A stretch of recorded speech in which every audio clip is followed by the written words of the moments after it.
Greetings. This is the Get To Free Press, and I'm George Boston Rhynes. YouTube, that's Boston G.B.R. Just remember, we report what others ignore. Today I have the distinguished privilege of sitting with Minister John H. Robinson, a dear friend, author, civil rights leader, master in the courts, standing up for equal justice under the law, and dear personal friend that I can trust both day and night. How you doing, my brother? I'm doing just fine, just fine. It's good to be here today. Good, man. What was you doing yesterday? What did you do yesterday? Well, I went down to the rally. We had down to Martin Luther King. We had the people that lost their lives down there in Virginia. Charlottesville, Virginia. And in support of that. And to raise issues about what's going on right here in Lowndes County. And how did it go, my brother? It went real good, very good, real peaceful. Everybody was really nice. And it was pretty good.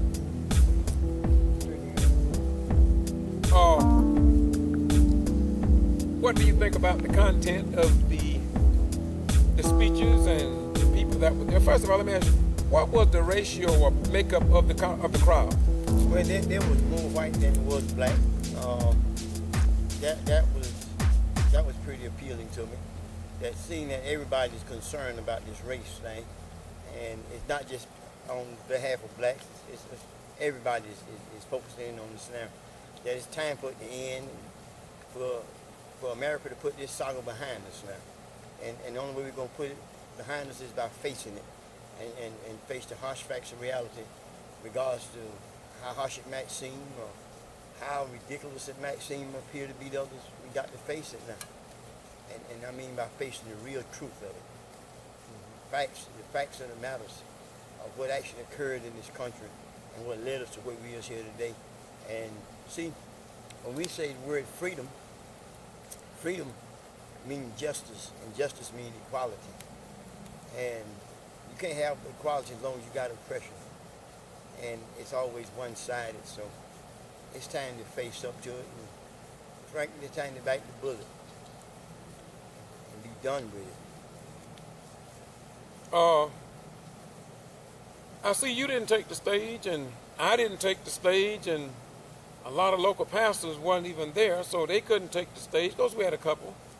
So do you think the real problems in the community was highlighted? Because I understand, I got a call from KJ's father. Kenneth told me that the Klan was over on exit 22, over I-75. I was over in Brooks County with, I think the young lady name was Sheila, with a GPSB, Georgia Public Broadcasting Station. She wanted to interview me concerning the Confederate flag, the black monument marker over there, that they would not let blacks put that particular marker on the courthouse ground. They had to put it across the street in front of City Hall. And so I went to Mr. Owen Rice, and he talked about what they had done to keep that plaque off of county property. And they say it's a disgrace, but that was one of the things that we discussed over there. And so it seemed as if though, just maybe because it's the president that has brought this up, after 435 years, there's a possibility that just maybe America can really see her unfair and ugly past in a new light now. Yeah, you're right about that. It's long overdue. It's time that justice be served. It's time for people to face the truth and the true facts of reality, that we can move forward. We won't be able to move forward until we address these issues and everybody get on one accord. Everybody have a right to protest. Everybody have a right to do whatever they want to do. But whenever that right infringes on the rights of others, that's when it began a problem. When you began to jeopardize another person's rights by suppressing another individual. And that's where the problem starts. What we have to do is recognize the fact that when you find something that's an emblematic state, I take this Masonic ring that I have on my finger. That's an emblem, okay? and it's got a hidden mystery behind it. And the mystery of whence it came, and it's a legacy behind it. Now, you take the monuments and the statues, they all is emblems there, and they are like ornaments, and they got history behind them. You understand? And it's ugly history, but when you got them up there and you got them standing there to echo a message that this city is bound by these rules and these laws and regulations, and therefore our little statue is representing what we represent here to keep you suppressed, that's when it's offensive. That's when it's offensive, no? In other words, we got one downtown standing on the town square, okay? And he's looking to the south. Well, that message that they're still looking to the south to overcome, to keep suppression. And then you got a city that yesterday, I didn't hear anything pertaining to what's going on here in Lowndes County. Right. Okay? But we know that it's problems here. Well, not only that, my beautiful brother, but we also responding to a situation that took place outside of Valdosta. But something happened within Valdosta wherein it dealing with $85 million. Exactly. And that's local. That's local. And that's something that could have kept our children in school and not out of school. But as a result of you all and myself, we fighting trying to be included rather than excluded, we did get them to give $400,000 to a black individual, business owner. But we understand that he didn't even get the $400,000. So don't you think that's kind of disgraceful, my brother? You know it is. In other words, anytime you get less than 1% of 1%, it's always disgraceful. And not only that, when you think about that, how much money left out of this city, that the average contractor, white or black, could have been part of. See, the school board that raised the issue on this issue being about the black and the white issue. Because they were the one that made the statement that for all these years, not once have they ever seen a black contractor make any money off of these projects. And we held them to it. We went out and beat the East Splash and got the East Splash passed, and they kicked us under the bus. Just that simple. And they took all that money out of town. They know what they done, and they're going to pay for what they've done. So you are saying that an elected official, Warren Lee said that they were going to, well, you didn't say Warren Lee, I'm saying Warren Lee said that he was going to try to ensure that blacks would get some of this money because this money has been spent for all these other schools, and blacks can't make any inroads into that economic pie. And so he was concerned up to a point, but it seemed as if though something happened. Well, his statement was in this area here that I've been on the board for 25 years and have been chairman, and not once have I seen black contractors receive any funds from anything coming from the school board of education. But not this time. I'm not talking about white contractors, I'm not talking about women-owned businesses, I'm not talking about minorities, Hispanics, the Mexicans. I'm talking about black contractors are going to get some of the contracts out of this project. And that was the word they gave during the open forum. And led us to believe that. Then when they had Elkins, I'm not going to get too deep into this. No, you don't. You know, but I am going to say this. We started out negotiating with Elkins with Brett Diamond. And Brett Diamond was retained by Parish Construction after Elkins went belly up.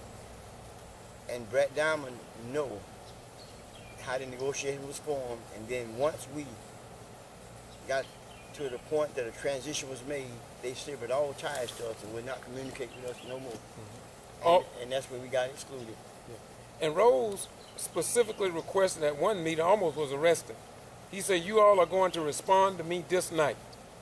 But the beef of what the black contractors was trying to achieve, the local newspaper and TV stations omitted the beef of these meetings.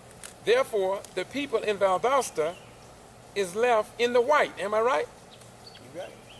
And by leaving people in the white, you can see why the people in Valdosta would see Reverend Rose, Reverend Neal, Bob Elders, and others as outside agitators or troublemakers. It's not about troublemakers. You know, and let me say this, y'all, and I want to say somewhat on point. When people call you, because they call me all these dirty names, but I want to try to put it wherein you look at Jesus, since y'all like Jesus so much, and I like him too. I like his words better than an image. But Jesus rode into Jerusalem, I believe, on the back of an ass. Absolutely. Now, why would Jesus come in on that type of animal when it just might have been more appropriate to come in on a sheep or a camel? But he came in on that type of animal. Now, you know that they saw Jesus as what he rode in on. But his accomplishments was devastating. So devastating until they still talking about him until this day.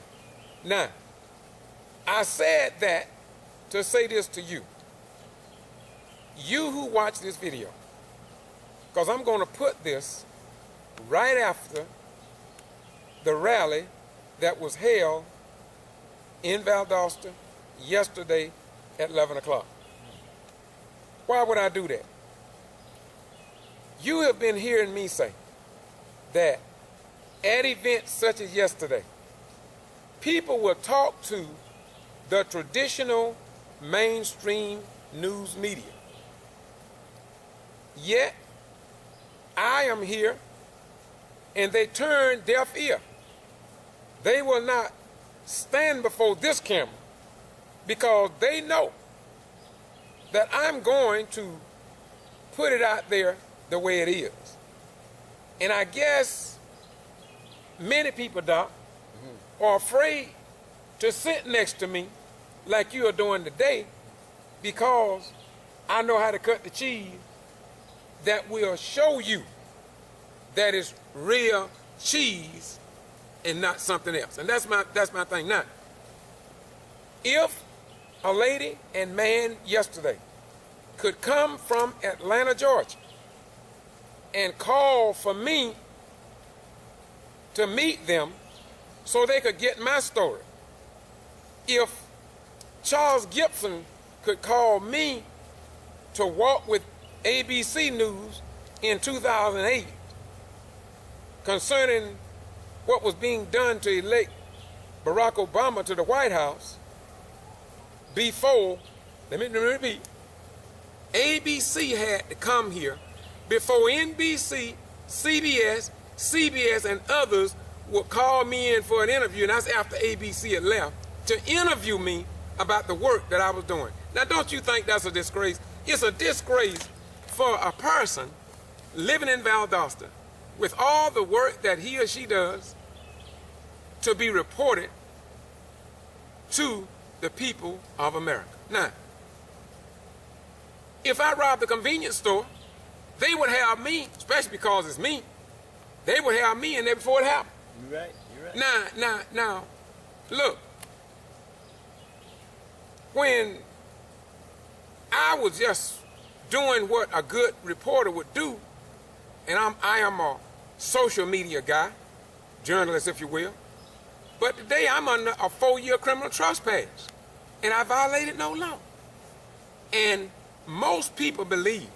Now, I just put up a video back, about 3 videos back on this YouTube channel. Doc Robinson is the only, I want to make sure I got it right, the only person who said something about my criminal trespass on the camera. Everybody else seemed like it didn't really matter, about a black man's rights being taken away from him as Dred Scott was in 1857. But he saw something wrong with it. He saw something wrong with it, and he spoke out about it. Now, Shaveen King is the attorney for the Kendrick Johnson family. Now, you all know that I've covered KJKs as much as anybody has, just like I did the Equipment 10+2 and all these other problems in the state of Georgia. But who will speak up and say, it's a disgrace for what they're doing to George Rhynes to get to Free Press? I talked to Victor Blackwell of CNN, told him about my criminal trespass, told him about the Quitman 10+2, told him about all these elected officials in 18 to 35 cities, and nothing was done about it. Look, look, look, please. So when you see me sitting doing a video with Minister Doc Robinson, I'm doing this video because he is not ashamed, number one. Number two, he's not afraid to sit with the man who are being criticized. And I don't want to talk too much, but let me drop this on you before we quit. Before I quit, because he got a lot more to say.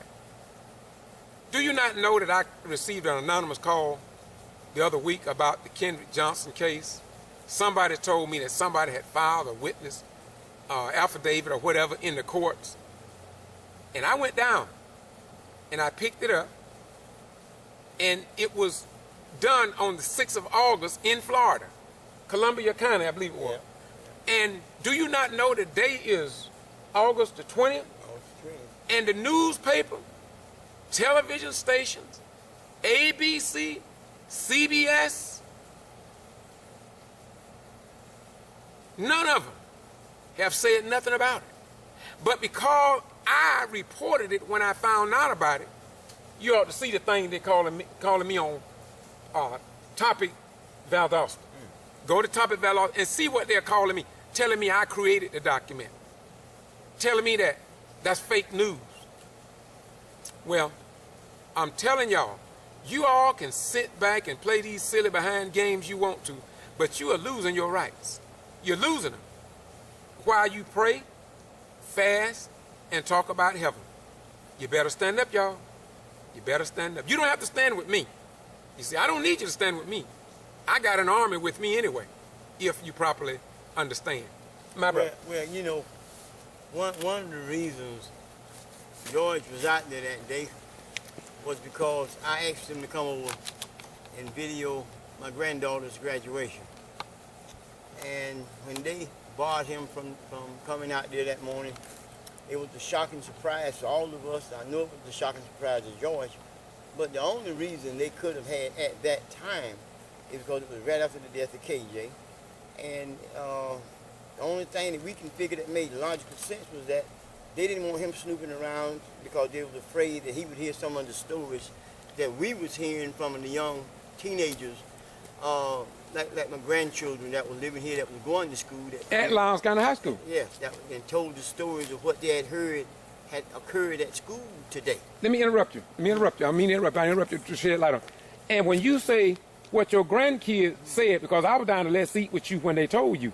Yeah. And so what I received in that, from that Hernandez state witness, as a witness at the courthouse, it pretty near aligned itself to the fact that what you was told, that he was lured in by a girl, some girl, and the fact that about the body being possibly moved, a whole lot of stuff. Right. So I just want to make sure that what you're about to say is what's in the document. It aligns up with somewhat like that, because my grandson come in and was telling us that KG had been lured over to the gym, and that they was waiting and laying for him, and that they ended up with a fight. So that's enough right there, and that's what was fresh on the docket. So they didn't want George to be talking to none of these students. Therefore, they violated him by violating his rights, and the freedom of speech and all of that right there was included in this, and that's the relevance behind all of it. They didn't have the reason to buy that man off. They're just up and just bar citizens from coming onto the campus. That don't even make no sense at all. They had to have a motive of why they was doing it, and they couldn't give any. And what we figured was that they was under the impression that he would be talking to some of the students, and then they tell me that there's a girl that they got in that is under some type of medication, and she's in some kind of a home or someplace now that knows quite a bit, but nobody's focusing on her, and this is what the students was telling us then. So, you know, The truth is the truth gonna be revealed. Not no question on that. But when it comes back down to the issues, and he was mentioning about our Lord and Savior Jesus Christ, when we look at living a good, clean life as a person, as a Christian, we got to have purity in our heart, not be afraid, not be liars, and not running just tuck a Bible underneath your left arm or your right arm and be identified as a good person. Not just being that, but being a real patriotic human being.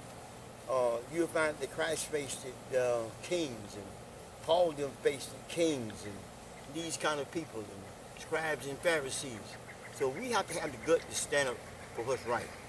And a lot of people might not agree with me, but I care less whether if you agree with me or not. I'm gonna live my life, and I'm gonna live it as near as I can to possibly being right, as I possibly can. If I do something that I feel like I've offended someone, I would apologize. If I don't, if I haven't did nothing to apologize, what I'm gonna apologize for? You know, yesterday when they had the speeches up there, people won't allow me to say that because they don't know what I might say.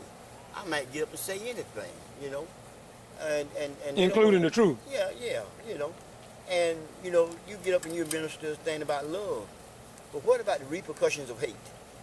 Okay, what I'm gonna do? Get up and tell you that yes,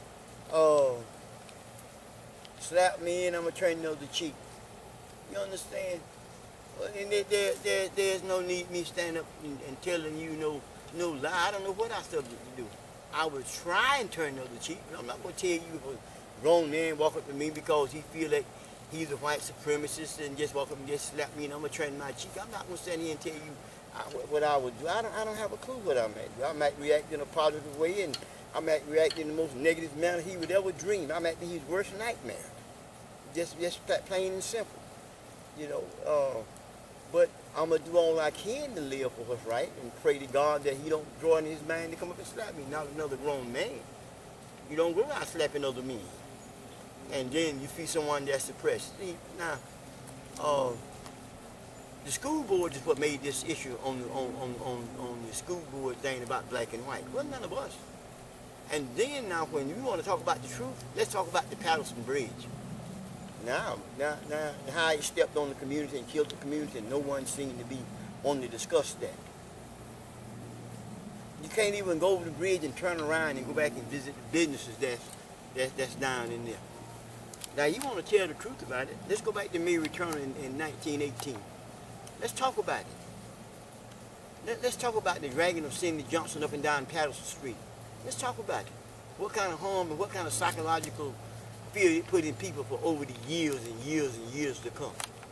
What kind of attitude do you expect for people to have in a place like this? Then when you turn around and you look and you hold Metropolitan Planning Commission is all white. All white. We know because we went. When we went to camp, we disrupt everything.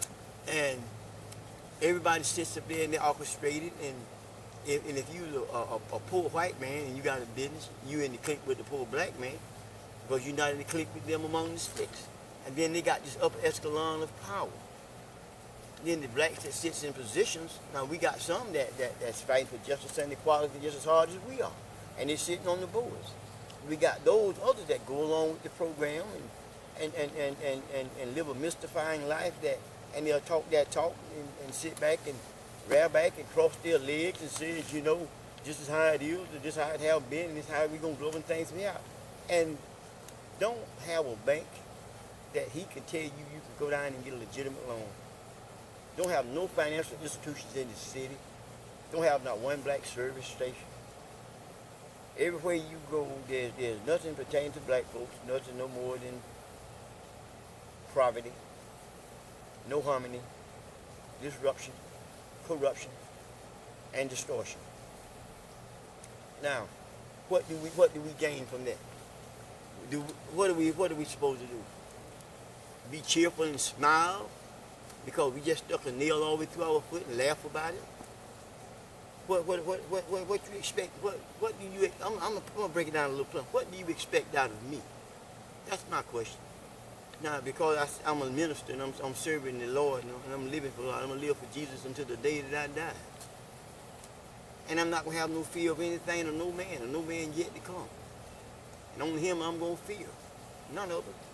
And I'm going to demand that my rights not be violated. If you do, I'm going to take you to court. Now, if you come there and you say, well, we're going to be escorted to hell, we'll be escorted together. Just that plain and simple. And I'm not going to beat around the bush. My advice is, if you line up preachers and you go in and say, I'm going to slap preachers today, slap all the rest, don't slap dogs. I'm not telling you that I react. I don't know how I should react, but I'm afraid that I can react in a way that the Savior would see me to react. Okay? And he might just have me to get back on your case. You can't never tell. You know, Denise Hunt, a friend of mine, a very strong warrior for justice in Jacksonville. I've gone to Jacksonville several times, and I have never seen her weak at the knees, not even once. And Doc, I remember her saying that she's on some of my videos. Denise Hunt, Google her, look up on Facebook.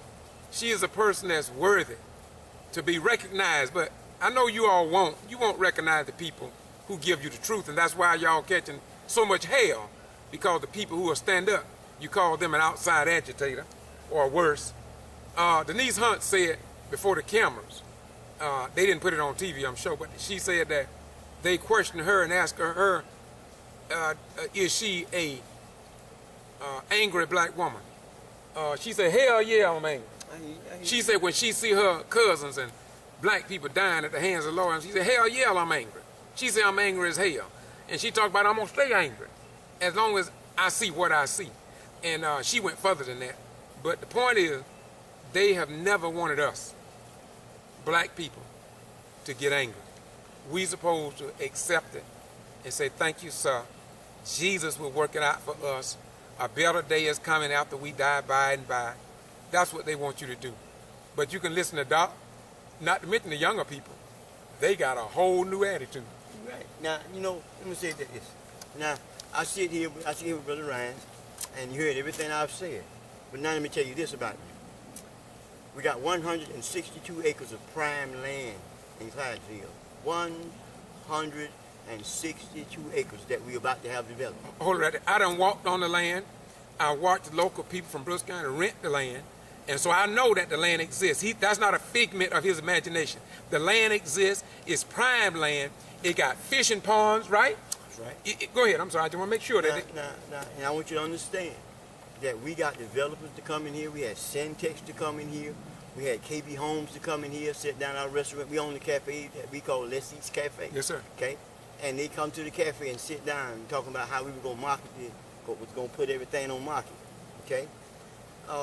These people here didn't want to see no one from the outside come into this city. So they blocked the investors out. Now we got NFL players. We got NBA, NFL, the NFL, yeah. And the basketball players, the NBA, yes, sir. and NBA players. Now, and we got these investors.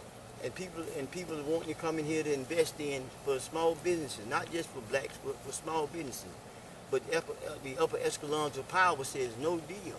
Now we got city managers, we got county managers that says that, and they make absolutely sure that they're going to defend the people here of power. Okay? But now, I want to make it clear that everyone can understand that there's enough room at the bargaining table for everybody.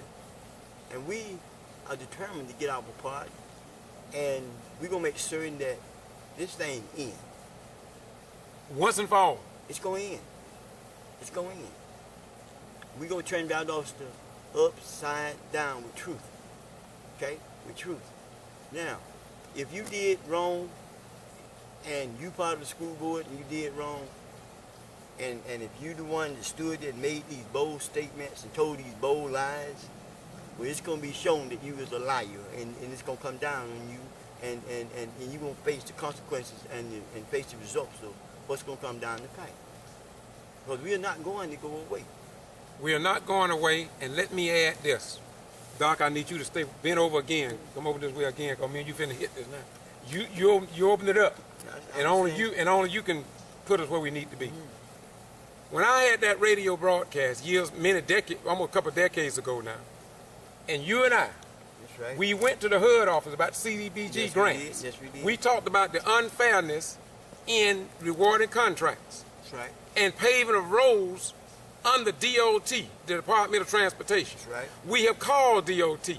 We have went to Mr. Barber. Right. We have gone to Mayor John Freddy, that before the mayor now. We have gone to all of them, and we have pleaded with them in the most humblest manner when there was no VSAID program that was functioning. This man and myself, he went to Jacksonville, went and talked with the lady in Albany who know about how these federal dollars should be spent. And guess what? They cannot say that they were not given a chance. Oh, that's absolutely Am I right? You're absolutely So right. when the record is unfolded, they cannot deny that we were, number one, we were peaceful and we were persistent. And we told them back then that sooner or later, truth shall prevail. And that's all we are saying today. You can go back as far as you want to, but the bottom line is that the 68th Psalm, verse 31, if I got it right, says this: princes shall come out of Ethiopia. Princes shall come out of Egypt, and Ethiopia shall soon stretch forth her hand unto God. Now you know that that's been a long time ago.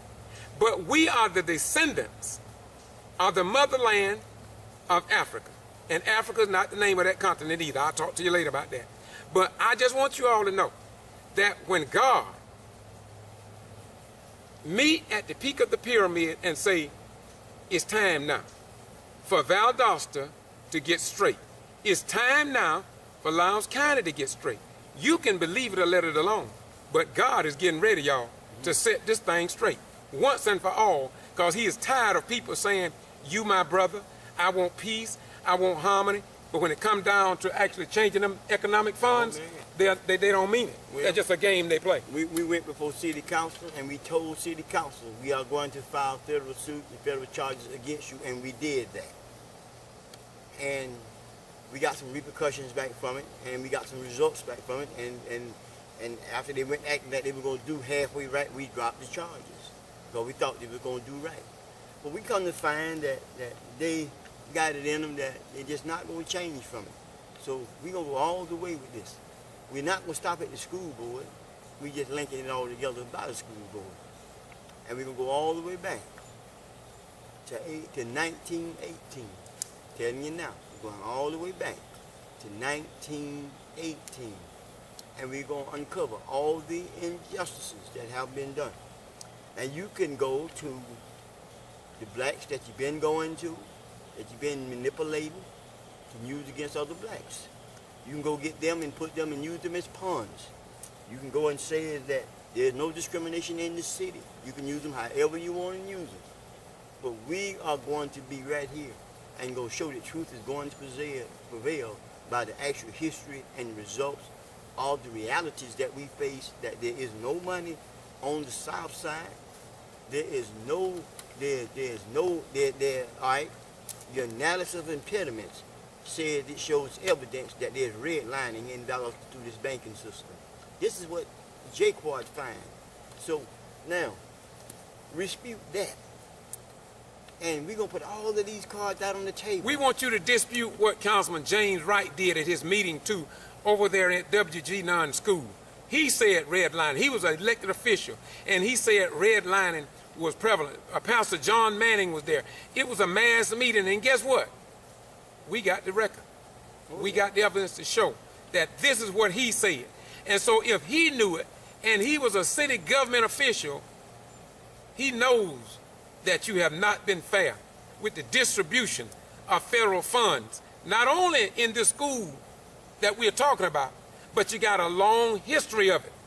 And if God is right, it's time for you to be called in on the carpet in the name of Jesus. And that being said, and being Holy Ghost filled and speaking nothing but truth, the reason I said that I don't know what I would do because I'm human.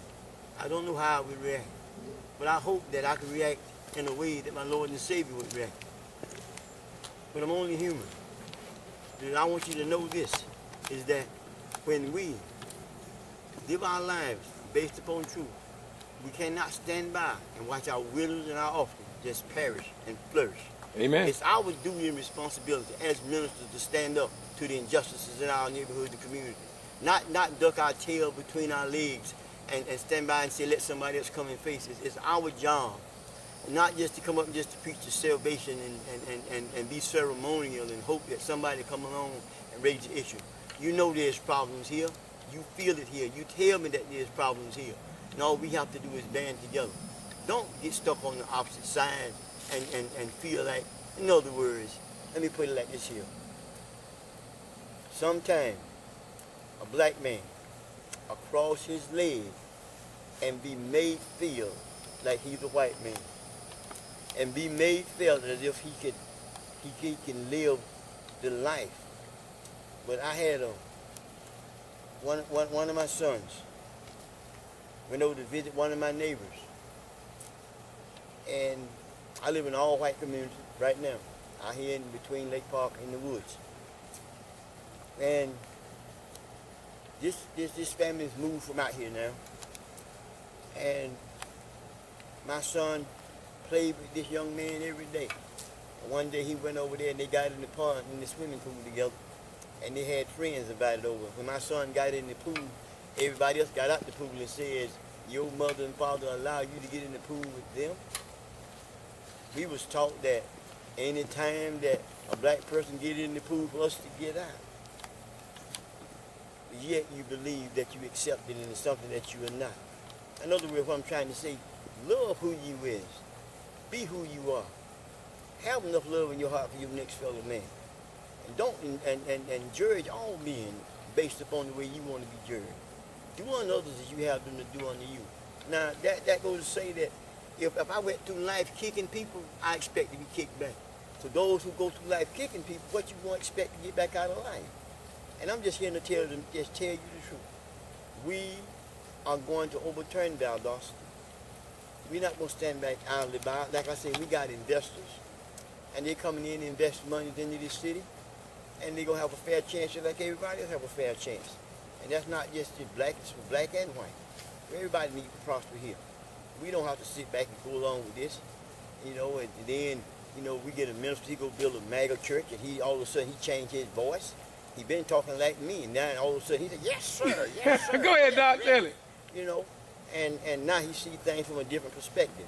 Get up and say a prayer for 2 hours and all that kind of stuff. That's unnecessary. You don't have to prove to me that you know how to pray. Say a simple prayer, I thank you, Jesus, and be done. And so many times we prop ourselves to be more than what we really are. Be who you is and be proud of who you are.